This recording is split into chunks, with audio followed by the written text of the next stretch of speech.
Do you ever get annoyed about something in a book and then just not bother the author about it? My name is Gina. I'm an author, editor, publishing professional. I help you make your writing better. I recently made a video in which I talked about the fact that gun people and horse people get really, really annoying when you make mistakes about their stuff in your books. And by that, I mean that they will not just complain about it or mention it in reviews, but they will go out of their way to email the author and tell them exactly what they got wrong. And again, they're doing this on a book that's already published, so you can't make changes to it. There's nothing you can do about this except be like, well, thanks, where were you when I was writing this? And so, yeah, it's an annoying behavior. And on that video, I got a lot of feedback in which people were like, yeah, a bunch of other people also really hate it when you get their stuff wrong. And that's true. I get very annoyed about like some historical dress stuff. I also am a musician, and so I get pretty annoyed with music stuff being wrong. And there is a part of me that's like, yeah, this is all just a Google search away, but it's not, right? Like if you've become an expert or even just like have a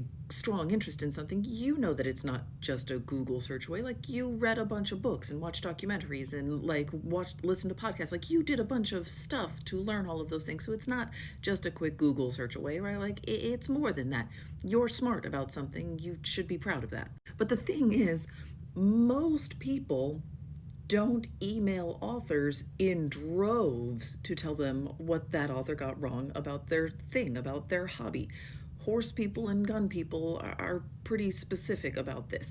There might be a one-off guy or a lady over here who did like occasionally there will be somebody who gets very upset and kind of goes rogue, but they don't do it in large numbers in the same way that horse people and gun people do. And so if you have ever sat there and been like, wow, I'm very, very annoyed that this author got this detail wrong and I think it should have been easier, and then you did nothing with that information, you are in the majority. That's what most people do, is they get kind of annoyed and they say, I'm not going to buy books by this author because I don't think they were well researched. Or maybe they put it in a review or they complain about it. Like there's all kinds of different ways to handle this. But the very long, very angry emails with lots of details and lots of passive aggressive links, like that's pretty specific to a small group of people. It just is.